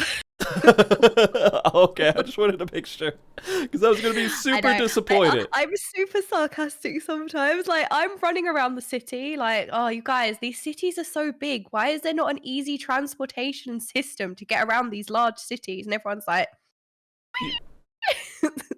you know what's funny? And I'm like, no one's mentioned that yet. I do that too. I do that very often, and I get completely yelled at. Not yelled at, but I get like some very much like these conversations with my wife, right? We'll be talking, and I'll say something because I think it would just be really funny to say because it makes no sense and it's stupid. It's like obvious to me it's stupid. And then like it's always like, I get this look like I don't know if you're joking or not joking. I'm like, I'm sorry. Yeah. I got the classic Brit sarcastic dry humor problem as well. Yeah, no, especially when you just like, yeah, like someone should have told me about the free trial. You're kind of like, she's joking, right? Because that's one of the biggest memes. That's probably the only thing that I know about Final Fantasy is the meme about the free trial. Yeah, but yeah, literally my first stream, I bought the game after my first stream. I was hooked. And so the sort of going to like FanFest is just surreal to me, to like be around people that play something that I now really love and to share that and be around Final Fantasy people, like somebody who didn't go to conventions or anything and didn't have that's like the dream. Which is the same for BlizzCon for me. I've never been to anything like that, so it would just be surreal. London Fan Fest. What's the date for that again? I Unless think you the wish. tickets have already gone out, actually. Yeah, that is true. The tickets And have I live gone in out. London, so it's perfect. That's in October, so you have technically like 7 months. To Surely that's enough time. I think you Surely, right? you 7 months? should be able to catch up with the main Surely. story quest by then. I might finish Heaven's Ward by then. Maybe. Stalling! Ding dong! Yeah. But I mean, yeah, the tickets. The one thing that I have like a small criticism is how the tickets are done in the way that the content creators really don't get contacted early on those. If there Yeah, are it going was to be a passes or big anything. process of like lottery and stuff, which Yeah. I did think was it's difficult because I was a viewer, Mm-hmm. so it's like I don't want to really be like, oh, streamers should get special treatment, like they're no different from anyone Mm-hmm. else. But at the same time, as a viewer, I'm like, yeah, but if I went to FanFest, I'd want to see my favorite Final Fantasy XIV creators. Like if I went to BlizzCon, I would want to see my favorite WoW Mm-hmm. creators. Like that would add such a big experience. So Mm-hmm. I always thought that was strange that they didn't do that for FanFest. Yeah. But I suppose the majority of creators, because I think people are trying to find people with spare tickets and stuff like that. So I Yeah. think eventually, like Most people, most yeah. content creators have gotten tickets in some way or fashion. I was lucky enough to be able to get tickets because of a situation like that too. Like I didn't get an email, but someone was able to get a ticket to me. I never really thought about it being like a big concern though, because I know they do have in the past conventions at least they have had media passes, and those go out after the general sales happen. So there's still maybe a section where that's going to happen, but I don't. There's no guarantee. I've always bought tickets Yeah. just because I'm like, I'm not going to miss it. I'd show up an hour early, have the website open, just ready to click as hard as I can. They weren't lottery in the previous ones, but they were in a way still really rough to get tickets because there's a lot of people clicking on that button at the same time, and they sell out within a minute to 2 minutes, right? Oh And my so god. it's like you have like a little tiny window to be able to get those tickets. And so it was still not great. And so I don't know. We'll see. I think any content creator out there will probably find a way to get tickets. And a lot of people may just go just to be in the same area as the event at the So time. I would go and be like, oh my god, there's like, I don't. That's the thing. I don't know any Final Fantasy 14 creators because I'm so scared of like You know me. spoilers. I do not interact with like anyone. Preach. You know, Like, oh my god, Preach. it's Preach. Yeah, you got Preach. And I keep forgetting Chief is not in the EU. I know, because then it's like, oh, are you gonna go to the EU one or the NA one? So Yeah. Some creators will go to multiple ones. I was lucky enough to go to the NA and EU one last time when they had it over in Paris. And then I wasn't able to go to the JP one, but they did put my face on screen on one of the monitors, so I felt pretty good about that. Oh my god, that is so cool. No way. That must be like such a surreal experience. Like that is so cool. It was really weird. Because I was doing all the PvP stuff at the time, and again, we're talking about me. I feel really bad about doing that. But It's your channel. the show is for you. I bring it. So I'll let you know for you. Me just being an idiot sprout. That's about it. Double sprout. Yes, I'm sprouting. Yeah. So I don't know what's wrong with me as well. Like I try and jump off every cliff edge, and I'm like, oh, can I jump off that? And luckily, everything's sprout proof. There's like an invisible wall because I would have died so many times. Yeah, no, they do a pretty good job at not getting you killed. If you fight something and then you jump off something that you can jump off, you will die. Just to let you know, if you engage in a fight before jumping off. Yeah, that's the new mechanic as well. Because you don't die to full damage. You get taken to a 1 HP if you're not in combat, which you don't have in WoW. So that's also another like cool quality of life thing. You know, Although I do play Mage in WoW, and I have many things to deal with full damage. I should never die to full damage, so I shouldn't know anything about that, which clearly I don't as a mage, right? yeah, I I would never die remember. to full damage. Gosh, you just sparked an old memory of WoW for me. Where was it? I'm trying to remember the zone. It has all the like troll temples and everything. It's like I don't know if it's Arathi Highlands. I am the worst person to ask. This is me. Like, I don't even know. I just kill stuff in raids and dungeons, and that's it. I don't have a clue. Fair, fair. Well, This is really bad. Obviously, I know who the Lich King is, but I don't know any of the story behind the Lich King. Which I yeah. feel like is very bad to admit. I admitted this on stream as well. I was like, obviously, I know who the Lich King is because people talk about him and he's there, but I don't know any of that story or lore or anything. You I'm just so terrible. you've just been canceled from the WoW community, so I that's okay. know. Uh, I've been cancelled so many times by this point. yeah. But no, I was remembering how we were all like mounted and running in a direction, and they were all put me on follow. I went AFK for a second, and there's this ledge that goes straight down to the beach, and there's some like beach stuff down there. And then I wasn't paying attention and just ran right off and killed all my friends. Oh Because no! we're all like AFK. Oh no! So those, I forgot all about that until you start talking about it, but now I still feel that minor shame of killing all my friends over in the Oh, hinterlands. that's so funny. We all have those like little stories, don't we? Yeah. Oh gosh. Yeah. MMOs have been such a huge part of my life in some way or fashion since I was like 12.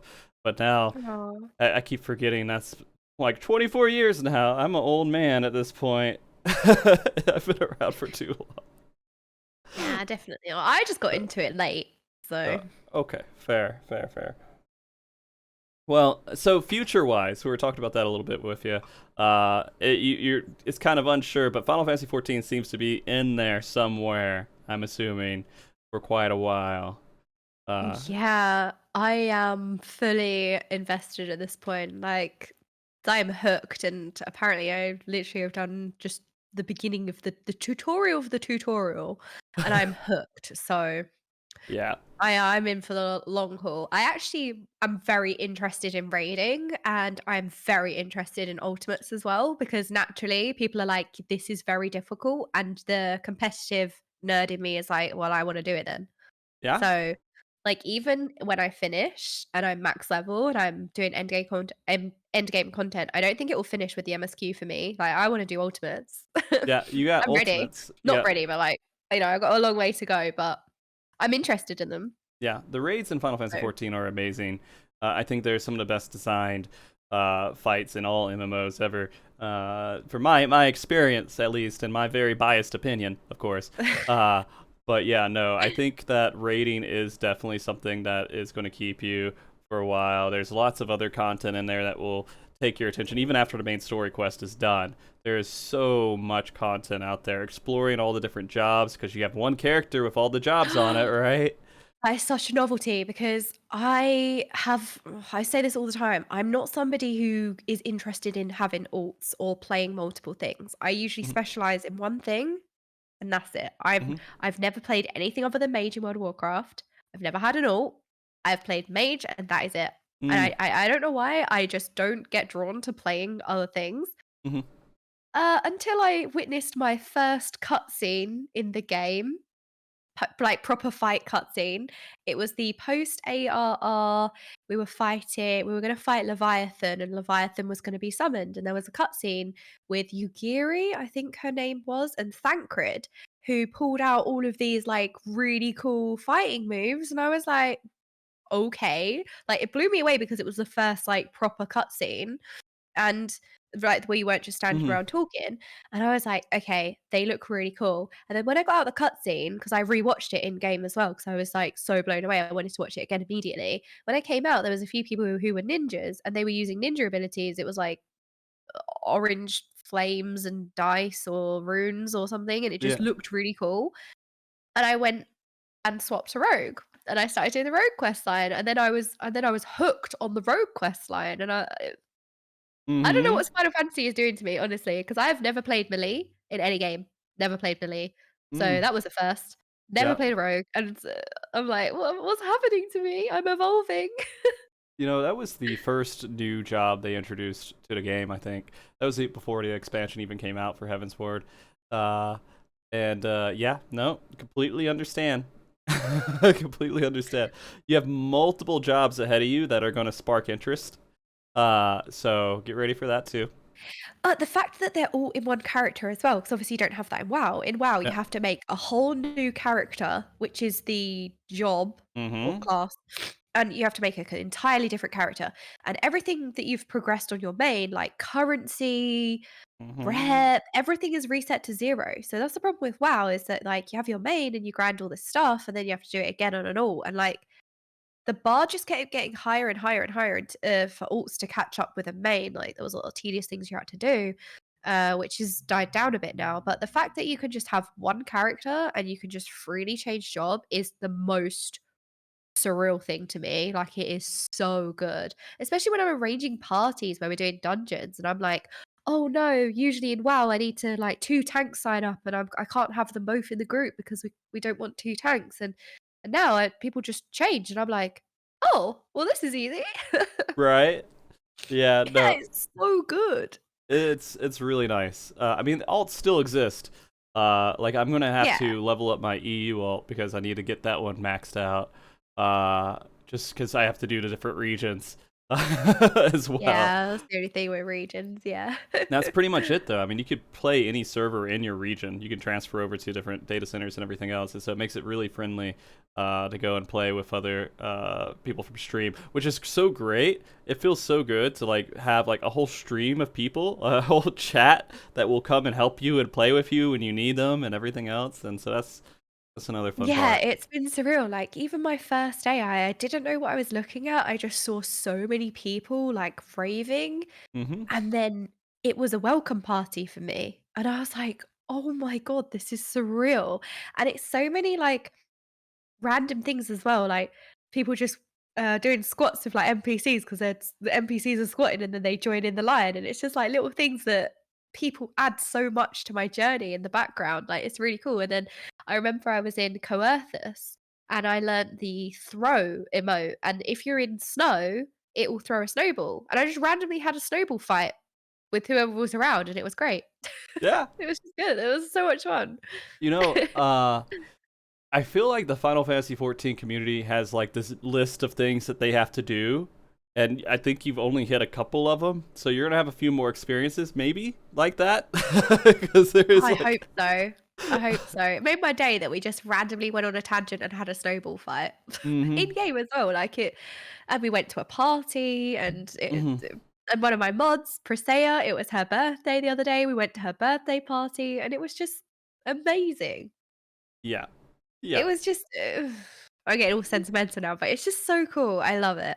yeah, and it is really strange, to be honest with you, going from like again, I don't know exactly, you know, all the stuff that has happened for you in the past with all this stuff too, like the community and your interaction with them and everything else.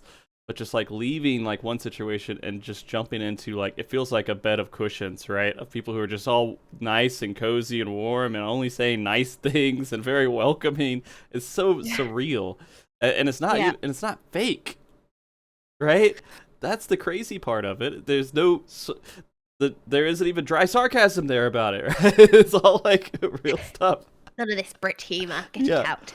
No, Uh, it is. It's amazing. Everyone yeah. just seems genuinely happy that you're playing and you're enjoying it. Like people are just genuinely happy to share Hmm. something that they love with someone new. Yeah. Oh gosh. Well, I'm trying to think of there's a couple of things I wanted to ask you about your thoughts on the story here near the last half of this before we get off, or last bit of this before we get off. But I'm trying to think of things that don't spoil too much. But I do want to know your different opinions. You know what? Maybe it's better if I ask you about your thoughts on certain breakpoints or story plot points or things that were like really crazy to you and your thoughts on them, because I don't know if I want to like say something and just you But haven't hit that point yet. Mhm. So the first thing that stood out to me was when I went back to the Waking Sands. Sorry, I got No. a terrible Runny nose. Probably one Oh, of the only people that carries a handkerchief, but whatever. no, it's Um, fine. I went into the Waking Sands and it was ominous. Everyone was dead. And Mm-hmm. I was not expecting that because like Tataru wasn't there and I was ready to talk like loads of rubbish with Tataru because I really enjoyed Tataru. And then she weren't there and I went in and it was ominous. Like it Mm-hmm. it was the most standout thing because it was shocking. Mm-hmm. I could not believe it.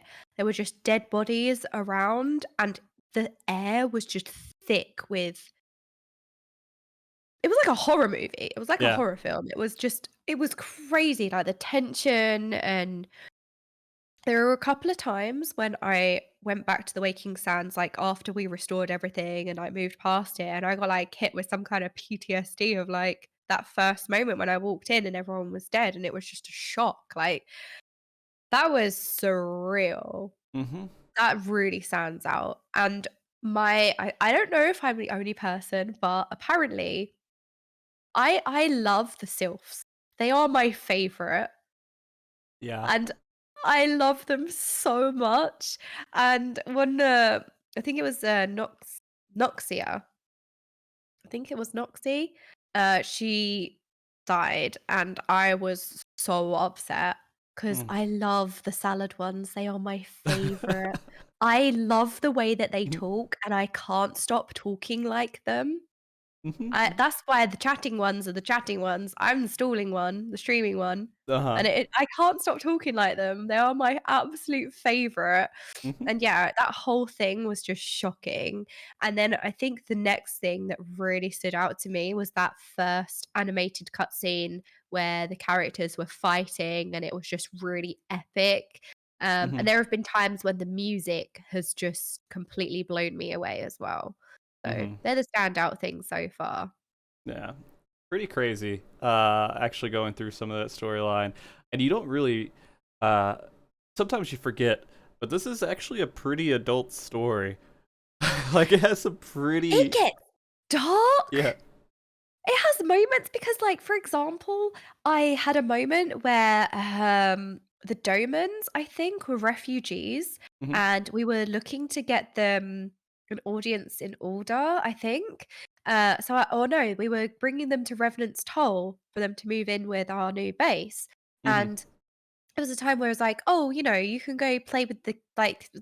I felt like I was babysitting. I was like, "I've saved the world about 5 times at this point, and I'm babysitting right now." I had to like go play hide and seek with these kids, and Mhm. then the first kid that I found, I was like, "You are literally out in the open. Like, what is this hiding space?" And then the kid said, "Oh, I am really good at hide and seek. I managed to hide from the Garleans," and I was like, oh, despair. Oh, like, it just randomly Yeah. has, like, a dark turn, and I was literally Yeah. flaming the child for being bad at hiding, and then they just hit you with that, and you're just like, "Oh, okay, that's dark." Like, there are some really dark themes sometimes, and they just throw it out there as well. Yeah. Yeah. Yeah. Final Fantasy 14 does that. And you just don't expect it for some reason. You feel like you're just in this fantasy world where everybody's just being Yeah. nice and magic and robots and some little Yeah. war things, and then oof, that's rough. So good luck. Good luck going That's through. everyone keeps telling me, and I'm like, "Oh god." Yeah. I'm not Uh ready. yeah, I absolutely I'm gonna have to bring you on again at some point when you're done and further through the story, just to get your Love impressions. you.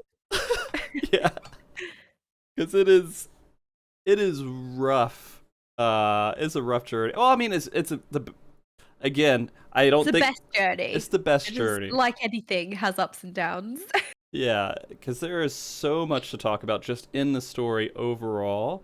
And getting your insight into the rating is going to be really exciting too when you get to that point. Because even doing like the rating as you're going along through the story and everything else is like a whole nother thing to talk about because you start to understand the aspects and the evolution of how the raid got to where it is now. I don't know if are you even going to watch? I don't even know if Is it the documentary of the making 1.0 into 2.0? If you like to know more about the developers, yeah, 100%. You should watch that. I very much want to give that a watch. So apparently I should complete Heaven's Ward and then watch it. So I'm resisting the urge. I don't until know. Then. I don't know how much is.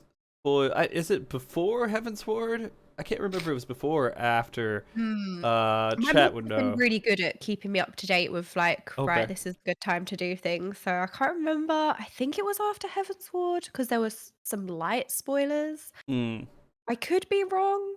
But yeah, I really want to see, because to me it's surreal. Like I knew that they remade the game and it was called A Realm Reborn because they basically wasn't happy with the original game, or people didn't like it, and they just completely remade the entire game.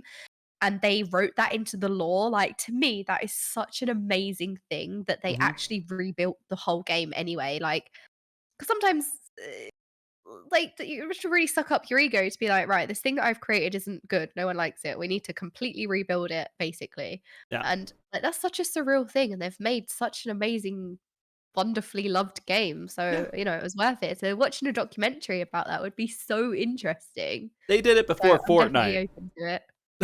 They did it before Fortnite did their thing, where they had the meteor over on the side, and then it like slowly did its own thing. And they did a lot of stuff to show thanks for people who even tried 1.0. Like, they have cheap subscriptions for life. Basically, everyone who played 1.0. Yeah, there was some. So one person came up on my stream, and they had like a tattoo, and apparently that's something that 1.0 players have, and it's an extremely rare thing on their character. So, yeah, I saw like a tattoo, and that was really cool. I was like, wow, I didn't know that. Like, you get like a permanent tattoo on you because you played back then. Like, and cool. they were in the credits, I think, too, right? Yeah, yeah, there was a big credit section of 1.0 players. Yeah, it is insane. And again, this journey has been going on forever now. We're past the point of that. Like, that's ancient history now. We're one of the top MMOs out there situation, which is crazy to think of as well. It's not like a WoW killer, right? Nothing's really, well, maybe the new Riot MMO, I don't know. We'll see how that works out. That's scary. Are you gonna try the Riot MMO when it comes out? Yeah, for sure. Yeah, 100%. I'm very open to stuff like that. Yeah, that is going to be maintain that many MMOs. Yeah, that is going to be a crazy situation when that comes out, because it's really one of the first ones. Because wow, its success came from, of course, the huge fan base beforehand, and then making a world people can go and explore that game, and basically in an MMO. And Riot has that with their MMOs too. If they pull from one of their worlds, they will have a huge fan base to populate that game and at least try it out, and it's going to be a very, very well-received MMO, I think. Yeah, and it seems like they're very gameplay driven as well, because they're not under pressure from investors, let's say, to rush or release it at a certain time. They have that financial freedom, it seems, so they can really just be gameplay first and just be a passion project, which is what you would hopefully want everything to be, right? But yeah, fun stuff somehow. Yeah, but I don't know if we have to worry about that for a while, because I haven't heard anything except for that it exists and it's being worked on. Yeah, right? I think it's a long time in the works. Might be a while before it comes out. We've got some time. That's some time. You can complete the story, hopefully, with Final Fantasy XIV. Yeah, maybe we can finish Final Fantasy before the Riot MMO. Maybe that's enough time. I don't know. Yeah. All right. Well, I mean, it's almost been 2 hours, by the way. Oh my god, has it? Yeah. I didn't even know. This is like, it's just Final Fantasy in general. It's like, oh, I've done a 10-hour stream. How did this happen? And we've been chatting for 2 hours. Like, yeah. It's crazy. It's crazy. No, this has been a wonderful conversation. It's been great to meet you. Like, for those that don't know, I haven't talked to Okaymage outside of a couple of messages before this show. So this is our first real interaction here, and it's been great to get to know you a little bit more. And I was thinking I could get you on the next world race Final Fantasy 14, but then I don't know where you'll be spoiler-wise and everything else. I'll let you figure all that stuff out for your It'd be so stuff. funny, but this Sprout is now going to explain to the audience what's going on. I will tell you guys what's happening for a change. You know, what's really interesting, I discovered this kind of with putting this World Race stuff together. It's great to have people who aren't familiar with it with people who are familiar with it. And then questions get asked for the people in chat that aren't familiar with it, and they get explained by the expert that's with it. So Yeah. it's not a bad thing not to know everything about it. And with experience with, WoW and the World Race, there's lots of correlations, and there's a lot of people who'd be watching who'd have a perspective similar to yours. And so, trust me, it would be Because it's mortifying. just like Final Fantasy race and raiding has become so much bigger now, which is honestly great to see, especially for all you Final Fantasy players. Like, it must be so good that one, there was that initial leap where everyone was playing Final Fantasy and it brought so much attention to Final Fantasy and it really launched it more than it already was. And then recently, like the race to World First in Final Fantasy and raiding is really becoming popular now. So Yeah, it must be so good for you guys to see that it how is. big it's becoming. It's surreal. It's surreal for sure.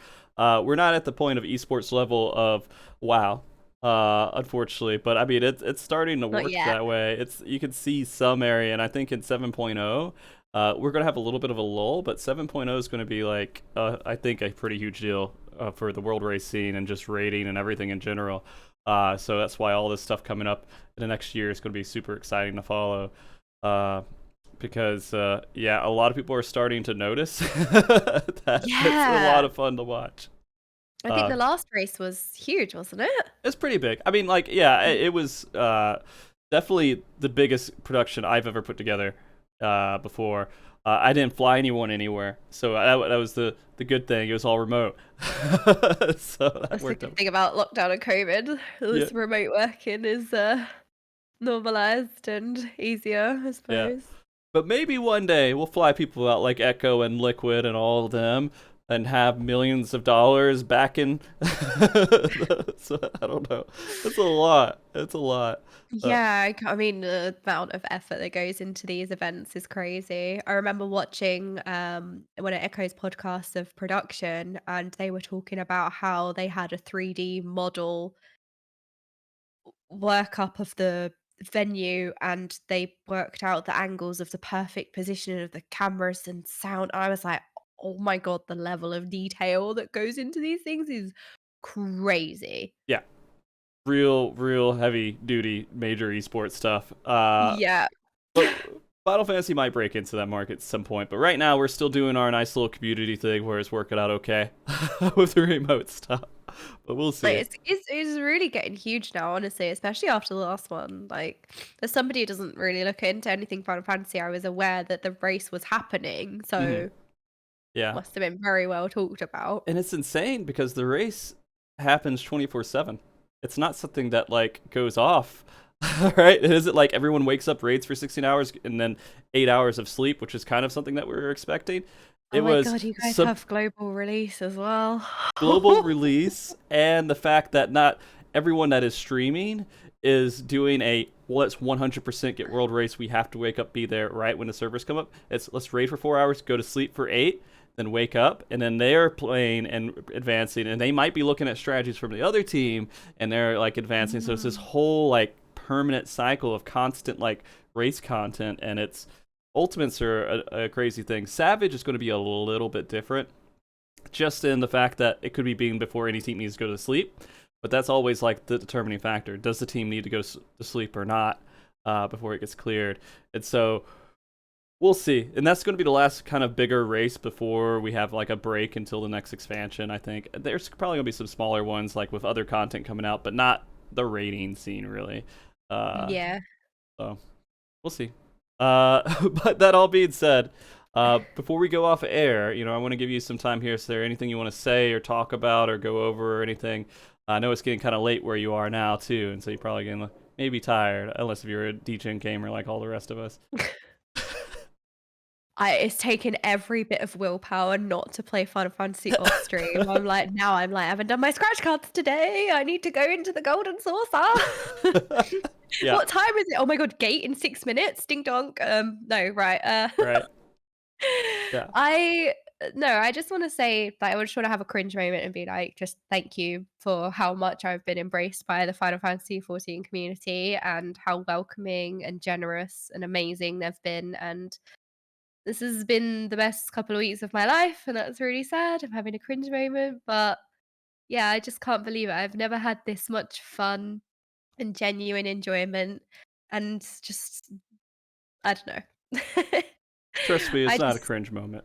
everyone's just been so amazing, and Yeah. they've given me everything, and yeah, I just want to say thank you. Yeah. Well, I can let you know the Final Fantasy XIV community is very happy you're here. So take that with what you will. They're an amazing bunch of people. Of course, you know you'll find the ones that will that you realize they're not as friendly, but that's just so they're drowned out. That's everywhere though. Yeah. You're always gonna get people that are just Yeah. missing the vibe check, as Tataru would say. See, my version of Tataru is a valley girl. She lives her best life. Oh yeah. You know what? I see it. I see it. Thank you. Yeah, right? I do. Reach.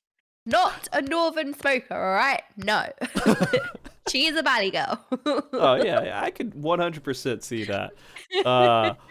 But yeah, it's been great having you on the show today too. So thank you for giving me some of your time. Thank you so much for having me on. I was so honored when you asked me. I couldn't wait. That's weird to me, but no, I just love talking to people, and I'm glad that I could get a chance to just learn more about you and have everyone else kind of learn a little bit more about you too, because it does sound like you'll be here for a while. Yeah, you guys have stuck with me for a while. Sorry.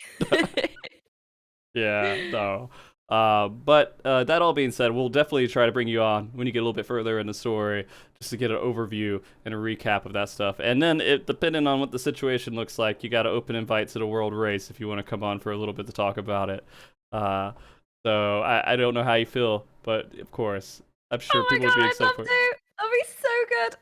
Yeah, at least come on and just talk I'm for a little literally like bit. a kid in a candy shop. I'm like, ah. Because it's so much fun to see that stuff and then see it on stream and then see how they figure it out and talk about it. And it's just, there's 4 fights with the Savage. So you got the first 2 that will be done pretty quickly, then the 3rd one, which will take a little bit longer, then the 4th one, which will have a hidden phase at the very end, which is always fun to watch. So you'll see. Yep. Sounds good. Okay. Well, with that being said, I guess we'll go ahead and start signing off. We'll find somebody to raid, so stick around for a moment and hang out for that raid afterwards, guys. But you've all been great here in chat. We'll be back next week. I don't have that show completely lined up, but I have some ideas, and I'll announce that a little bit later within the week about what that'll be. You guys have been fantastic. And, you know, one thing that you have to do while we're signing off is you have to wave and say bye. We have to do that at the same time, so it's like really, really cringy. Ready? I failed already. Okay, No, no, it's I'm okay. ready. All right. Thanks, everybody, for watching. See you next time. Bye, guys. Bye. Bye.